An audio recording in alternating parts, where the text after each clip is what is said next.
Dear students, मैं Malay sir आप सभी का मेरे इंग्लिश स्टडी यूट्यूब चैनल पर वेलकम करता हूं। आप हमारे साथ यूट्यूब चैनल के साथ साथ इंस्टा पर भी जो है हमें फॉलो कर सकते हैं और मेरा फेसबुक चैनल को भी जो है आप उसको भी फॉलो कर सकते हैं। आइए, आज बहुत ही इजी टॉपिक वॉइस का एक टॉपिक लेके आए हैं, लेकिन सवाल छोटा सा दिख रहा है लेकिन बहुत टफ होता है वैसे स्टूडेंट्स के लिए जिसे इस तरह का कॉन्सेप्ट ना हो। आइए, वॉइस चेंज में सबसे पहले ये लिखा रहता है कि चेंज द वॉइस या वॉइस चेंज करना है आपको। उसमें ये नहीं रहता है कि आप एक्टिव टू पैसिव बनाएं, पैसिव टू एक्टिव बनाएं, कभी कभी रहता है कभी नहीं रहता है। तो सबसे पहले आपको आइडेंटिफाई करना है कि इज इट, है ना, the given sentence is active और पैसिव, है ना।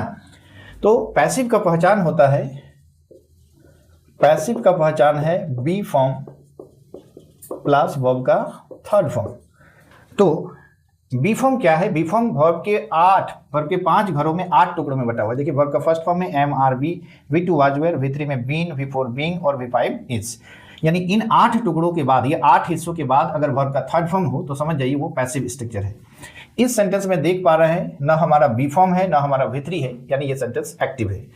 यहाँ पर डज और यहाँ पर राइट। अगर प्रेजेंट या पास्ट इंडेफिनिट का सेंटेंस हो, प्रेजेंट इंडेफिनिट जैसे हम सभी को पता है V1 और V5 प्रेजेंट इंडेफिनिट और पास्ट V2। जैसे कभी कभी हमारे पॉकेट में पैसा जो है नोट के रूप में रहता है, कभी वो खुदरा के रूप में भी रहता है। तो 10 का जो है आपके पास नोट हो सकता है या 5 का 2 चिल्लर यानी खुदरा हो सकता है ना।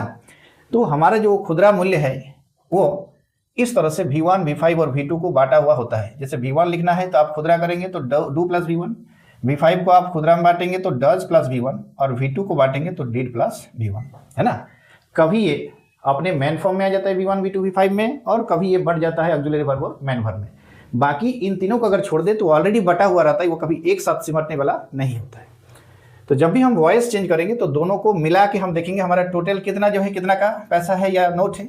तो देख पा रहे हैं यहाँ डज है और यहाँ पर राइट के रूप में V1 है, यानी हमारे पास कौन सा चेहरा दिख रहा है? V5।